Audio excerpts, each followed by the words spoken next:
My name is Elena Marsh. I'm 34 years old. And 6 days after my gallbladder surgery, my husband stood at the foot of our bed with his arms crossed and told me to apologize to his mother or pack a bag.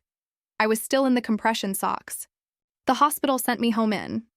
There was a surgical drain taped to my side that I had to empty myself because no one had offered to help.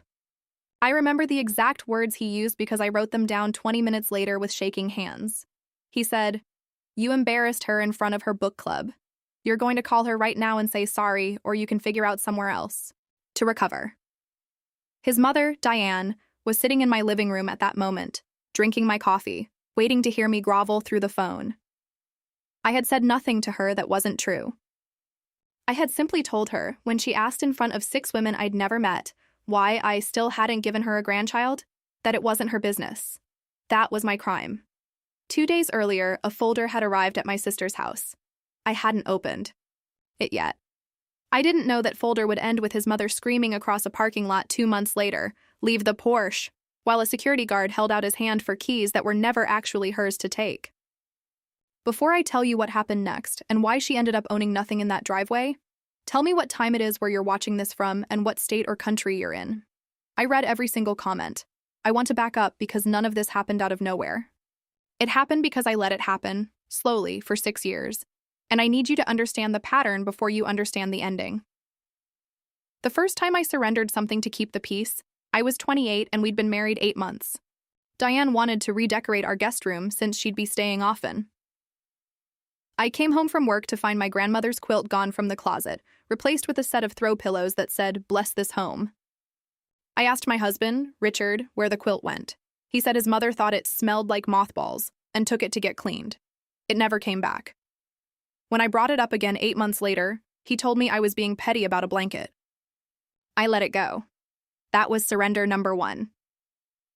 The second time, we were choosing paint colors for our first house together, the one we'd saved for, the one with both our names on the mortgage. Diane came over unannounced with swatches she'd already picked. When I said I preferred the sage green we'd discussed, she looked at Richard, not me, and said, "She'll come around." He didn't correct her. The walls went up in the color she chose. I told myself it wasn't worth the fight. Surrender number 2. The third scene is the one that still sits heaviest in my chest. 3 years ago, I was hospitalized for a kidney infection that turned septic. I was in the ICU for 4 days. Diane visited once, stood at the foot of my bed and said, "You really need to take better care of yourself. Richard has enough on his plate." Richard said nothing. When I came home, exhausted and scared, Diane had rearranged my kitchen to be more efficient while I was recovering. I couldn't find my own pots for 2 weeks. I cried in the pantry one night, quietly, so no one would hear. I didn't say anything to her. Richard told me she meant well. Surrender number 3. There's a fourth scene I don't tell people often because it sounds small next to a septic infection or a stolen quilt, but it's the one that taught me the most about how these patterns train you. It was our second Christmas married. I'd spent 3 weeks planning a dinner for my side of the family, the first time I'd hosted my parents and my sister in our new house. Diane called Richard the morning of, said she'd already told the ladies at church that she'd be hosting Christmas that year instead, and that it made more sense for everyone to come to her house because she had more space. Richard agreed without asking me. I found out when my mother called to confirm the new address. I stood in my own kitchen, dinner half prepped, and canceled it all, packed it into containers, and drove it to Diane's house so it wouldn't go to waste. I smiled through that dinner at her table, in her dining room, praised for bringing such lovely sides, while she took photos for her own holiday card. Richard called it keeping the peace. I called it quietly in my own head that night, something I didn't have a word for yet. I know the word now. It was erasure, dressed up as family. Looking back, I can see the shape of it clearly. Each surrender was small enough on its own to argue away. A blanket, a paint color, a hospital visit, a holiday. None of them alone would convince a stranger that something was wrong. That's exactly how these patterns survive.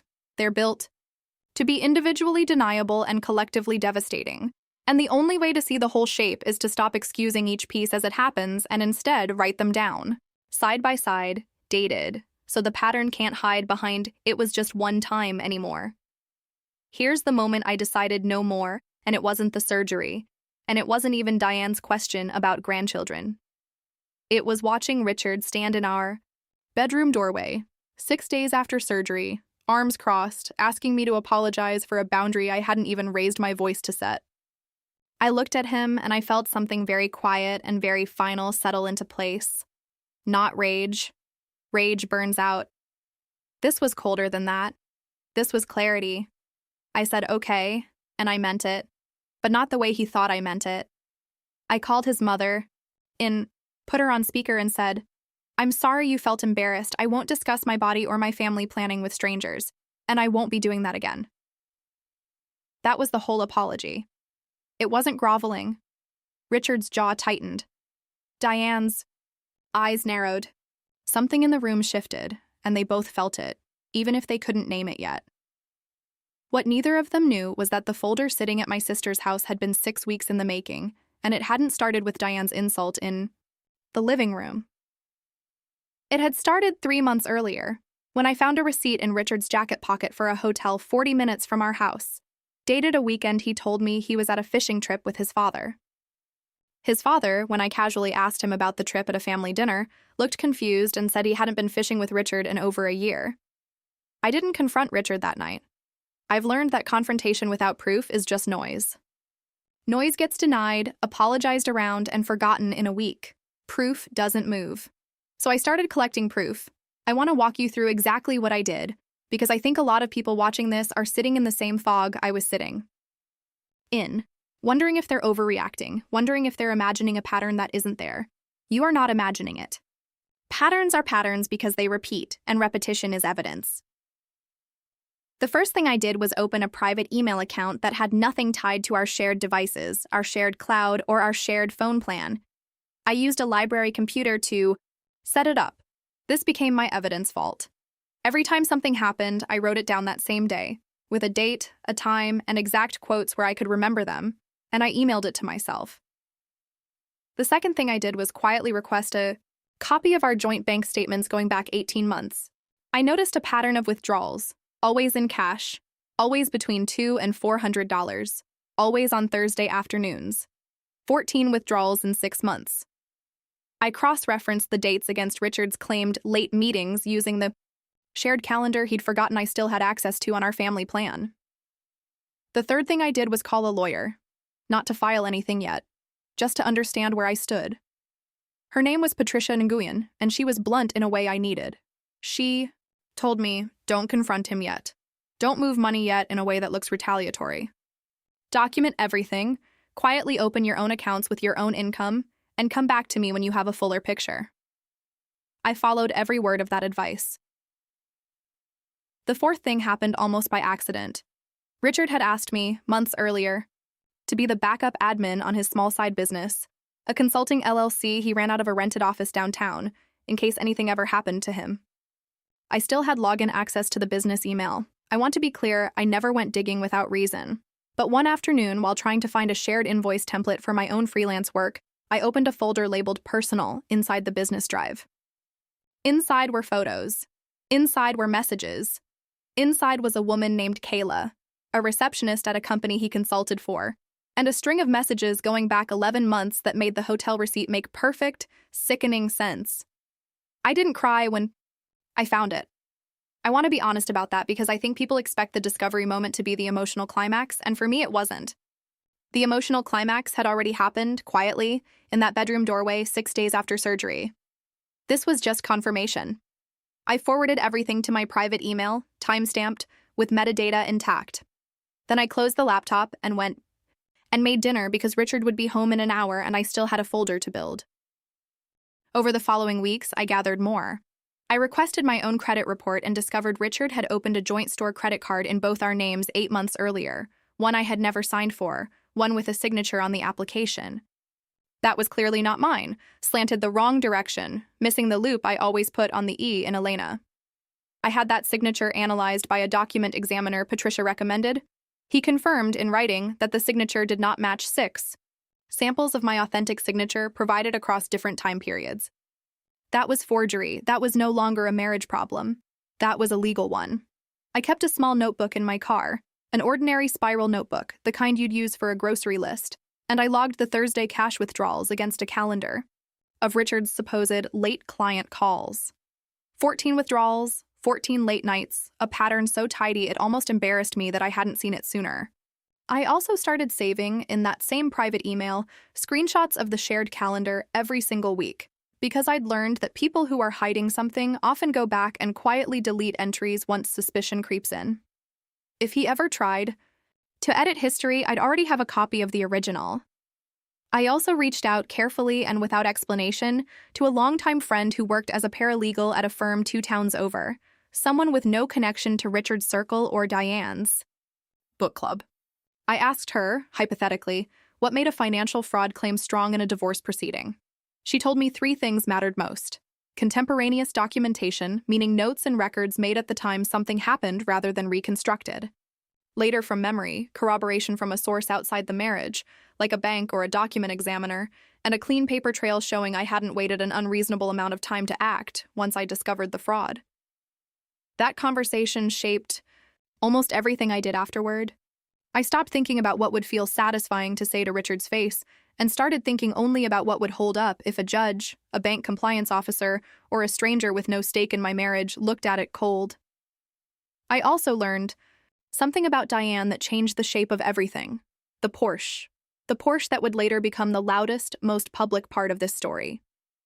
Richard had bought Diane a Porsche Macan 18 months earlier, titled and financed jointly under both our names, using our joint income for the loan application, without telling me. I found the loan documents in a drawer while looking for our passports. My signature was on that application too, also forged, also confirmed by the same examiner. Diane had been driving a car financed by a marriage she was actively working to destroy, using a signature that belonged to the woman she wanted, apologizing to her on the phone. I sat with all of this for 3 days before I did anything else. Not because I doubted it, but because I wanted to be sure that when I moved once, cleanly, with everything already lined up, so there would be no messy back and forth, no chance for him to talk his way around a partial truth. I have watched too many people in my life confront a betrayal too early, with only half the evidence, and hand the other person time to build a defense. I wasn't going to make that mistake. So here is what I did, in order, over about 10 days. And I'm going to walk through it the way it actually unfolded, because the order mattered. Day 1, I met with Patricia again and filed for legal separation, citing financial fraud tied to the forged signatures, and requested an emergency freeze. On the joint accounts pending investigation, banks take forged signature claims seriously when they come with a document examiner's report attached. Both joint accounts were frozen within 48 hours. Day 2, I contacted the bank directly, in writing, formally disputing the store, credit card, and the auto loan for the Porsche, attaching the examiner's report. The bank opened a fraud investigation on both accounts. This wasn't revenge. This was simply asking financial institutions to verify what was already factually true. My name had been used without my consent. Day 3, I contacted a locksmith, not to lock Richard out of our house, but to change the locks on my late grandmother's cottage, a property that was solely in my name, inherited before the marriage, where I had been quietly planning to relocate. I moved essential belongings there in small trips over several days, always when Richard was at work, always documented with time-stamped photos in case anyone later claimed I'd taken anything that wasn't mine. Day 4, I compiled everything. The messages, the hotel receipt, the forged signatures, the examiner's report, the bank statements, the withdrawal pattern, into a single, organized file. I made 3 copies. One stayed with Patricia. One went to my sister's house, the folder I mentioned at the very beginning of this story. One I kept with me. Day 5, I reached out to Richard's consulting firm's compliance department, not out of malice, but because I had learned, buried in those business drive files, that Richard had been using client funds to pay for at least 2 of the hotel stays with Kayla, coded as client entertainment expenses. That's not a marriage issue. That's fraud against his own clients, and potentially against the firm he was under contract with. I forwarded the relevant documentation, with dates and expense codes, to their compliance officer and stepped back. What they chose to do with that was entirely up to them. Day 5.5, if I can call it that, I did one more thing that I think mattered more than any document. I called my sister, the one whose house held the second copy of the folder, and I told her everything. start to finish, in one long phone call that lasted almost 2 hours. I hadn't told anyone the full scope of it before that, not even Patricia in that much emotional detail, only the facts she needed. My sister didn't tell me what to do. She just listened, and at the end she said, "You've been apologizing for 6 years for things that were never yours to apologize for. You don't owe either of them one more minute of that." I needed to hear it out loud, from someone who loved me and had no stake in the outcome except my own well-being.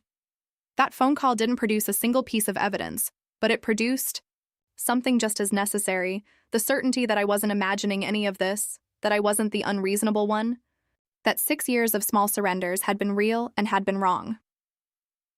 Day 6 through 8, I said nothing. I went to work. I answered Richard's texts about dinner plans normally. I let Diane believe her apology had worked, that I'd been humbled, that things were back to the comfortable order she preferred, the order where I stayed quiet and small. I let them both perform normalcy because I needed a little more time, and because I wanted the confrontation, when it came, to happen on ground I chose, in front of people who mattered, not in a bedroom doorway where only he could control the eye. Narrative afterward. Day 9, the bank's fraud department called to confirm both disputes were being escalated and that the Porsche loan specifically was being flagged for a full review given the confirmed forgery. They also mentioned, almost as an aside, that because the vehicle had been financed jointly and registered jointly, and because I was disputing my involvement in that financing entirely, the vehicle itself would likely be subject to repossession proceedings if the loan could not be re-verified or refinanced solely under a name that had actually signed for it. Diane's name was nowhere on that loan. Richard's alone could not carry it without my income listed.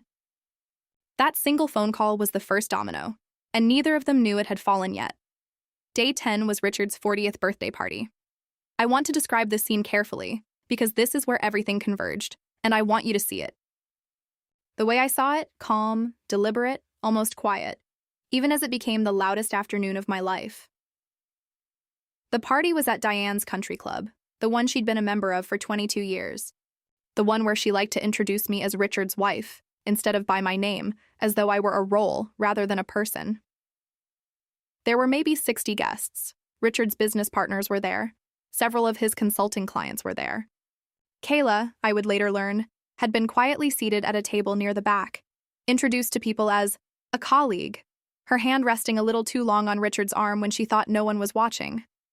I arrived exactly on time, in a navy dress, calm, composed, carrying nothing more dramatic than my purse. Richard smiled when he saw me, the easy, practiced smile of a man who believed the story he'd told himself, that his mother's demand had worked, that I'd folded, that this would be an ordinary afternoon of cake and toasts and photographs. I let the first hour happen normally.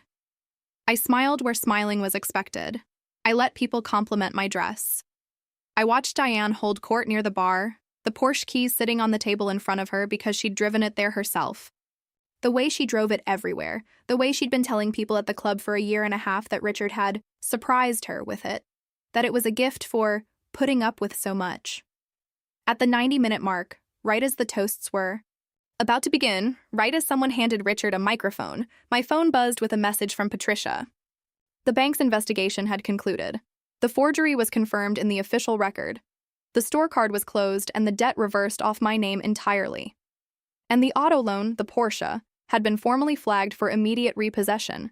Review due to fraudulent joint application with a licensed recovery agent already dispatched that morning to the address on file, which happened to be because Diane insisted the car be garaged at the family house for insurance reasons, Richard's business partner's warehouse 2 miles from the club, where the car had been parked that morning before being driven to the party. I didn't plan the timing of the repossession truck. I want to be honest about that. I planned everything up to that point.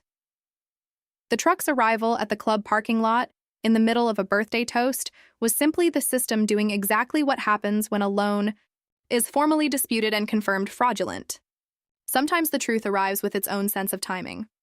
Richard was mid-toast, microphone in hand, thanking everyone for coming, when a man in a company polo walked calmly into the reception hall and asked, quietly, professionally, for Richard. Marsh or Diane Marsh regarding vehicle recovery on a 2024 Porsche Macan, plate number ending in 731. The room went quiet in that specific way. Rooms go quiet when something real interrupts something performed. Diane stood up so fast her chair scraped backward. "There must be a mistake," she said, loud enough that the whole room heard it. "That car is mine." The recovery agent, calm, unbothered, the way people are when they've done this 1,000 times, said, "Ma'am, the loan is under Richard and Elena Marsh. It's been flagged for fraudulent application. I have paperwork if you'd like to see it." Richard set the microphone down slowly.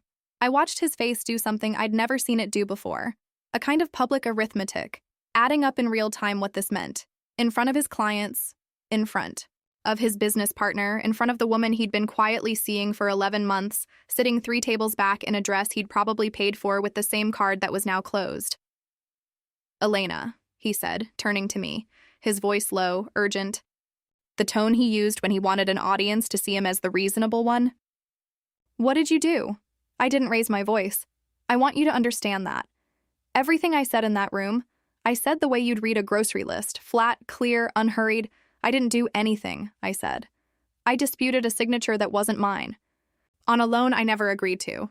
The bank investigated. They confirmed it was forged. That's not something I did to you, Richard. That's something you did, and someone finally checked." Diane's face had gone a color I can only describe as furious white. "This is absurd," she said. "Richard, fix this. Call someone." "There's nothing to fix," the recovery agent said, still calm, still holding his clipboard like this was any Tuesday. "The vehicle needs to come with me today per the lender's directive. And this is the moment, the exact moment, that gave this story its title, the moment 60 people at a country club will apparently be describing for years, because Diane, in her heels, in her cocktail dress, actually ran, across the reception hall toward the parking lot, screaming at the top of her lungs, "Leave the Porsche! Leave the Porsche! That is my car!" As though volume could overturn a federal lending dispute, as though screaming at a tow truck driver in a country club parking lot was a legal strategy. It wasn't her car. It had never been her car. It was a car financed with my forged signature. Sitting on a loan she had no legal claim to whatsoever, driven under the illusion of ownership her son had built for her out of guilt, convenience, and a signature that wasn't his to use. I stayed inside. I didn't chase the spectacle. I stood near the dessert table, next to a woman I didn't know who leaned over and whispered, "Is that actually her car?" And I said quietly, "No, it never was." Word moves fast in a room like that. Within 10 minutes, I watched 3 of Richard's clients quietly gather their coats. I watched his business partner pull him aside, jaw tight, voice low but not low enough, saying something about the expense codes we need to talk about now, not later. Compliance had clearly already reached him too. Kayla left through a side door. I don't think anyone but me noticed, or maybe they did, and simply didn't care enough to comment. She wasn't the point. She was a symptom. Richard was the disease, and Diane was the environment that let it grow unchecked for 6 years. The confrontation that followed, the real one, the one between Richard and me, didn't happen in that parking lot with his mother screaming at a tow truck. It happened 20 minutes later in a quiet side hallway near the coat check, away from most of the guests, though a few still lingered close enough to hear. He found me there. His tie was loosened.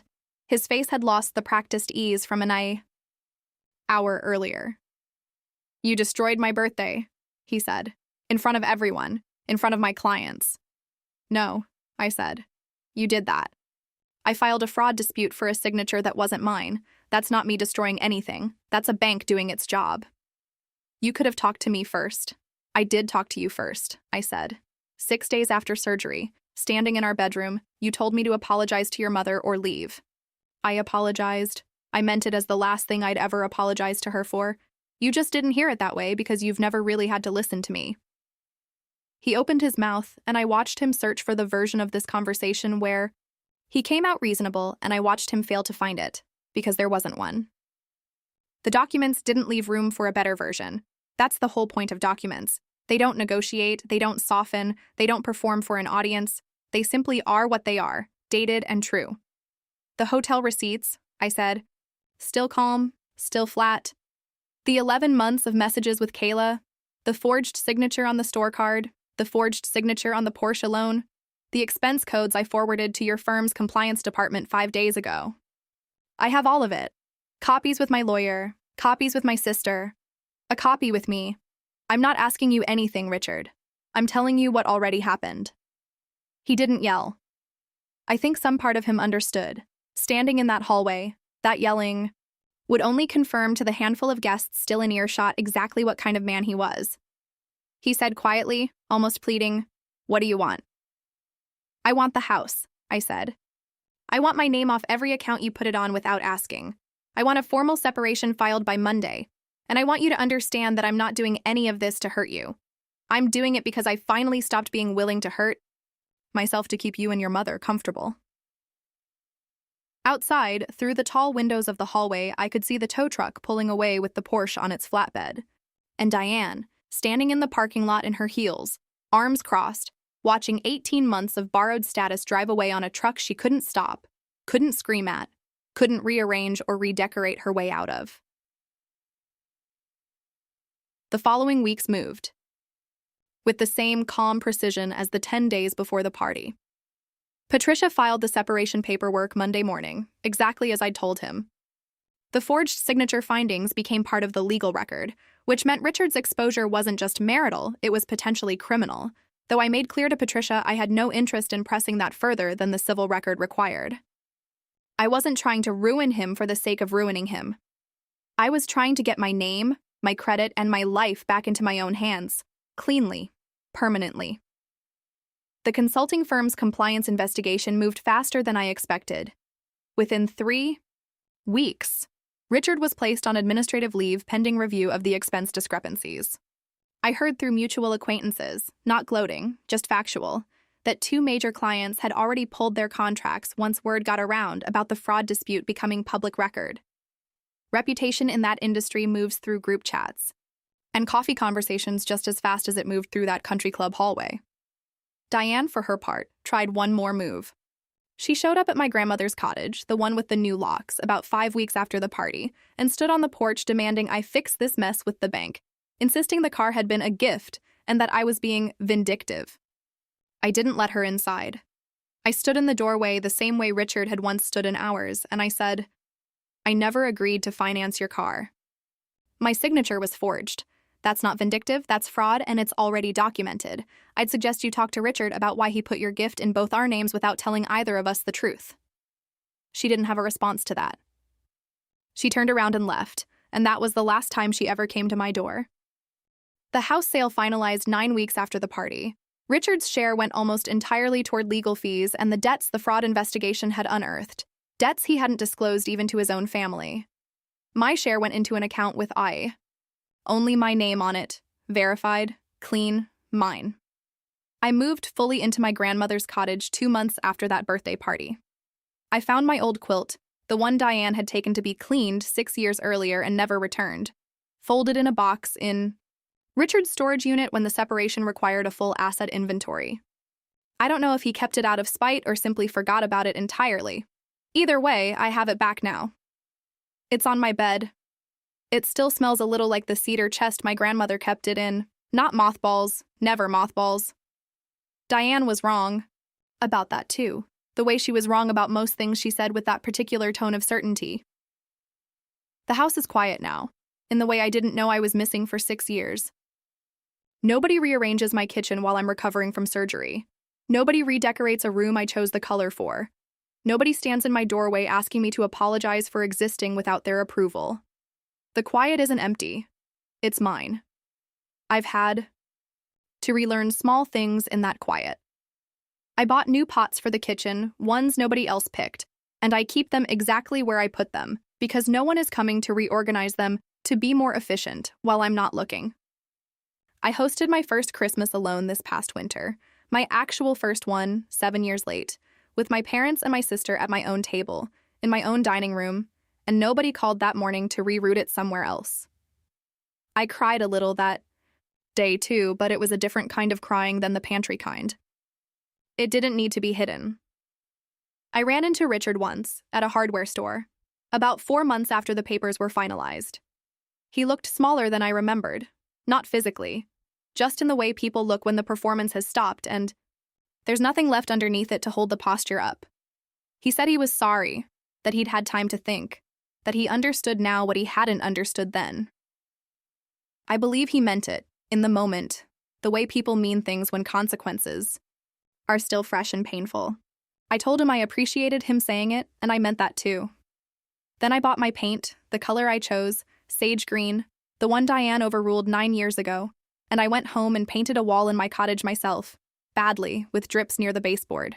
I never bothered to fix because it was mine, mistakes included. I heard through the same slow current of mutual acquaintances that carries all news eventually, that Richard's consulting firm terminated his contract formally about 5 months. After the party, once the compliance investigation concluded that client funds had indeed been misused. I heard Diane sold her house the following spring, a smaller place now, no country club membership renewed. I don't know these things because I check. I know them because small towns and shared circles carry information whether you go looking for it or not. I don't feel joy hearing it. I don't feel sorrow either. I feel the particular kind of neutral you only reach once something has genuinely stopped being able to hurt you. I want to say something plainly, because I think it matters more than the parking lot scene, more than the tow truck, more than any of the details that make this story satisfying to tell. This wasn't revenge. Revenge would have been finding Kayla's number and calling her employer out of spite.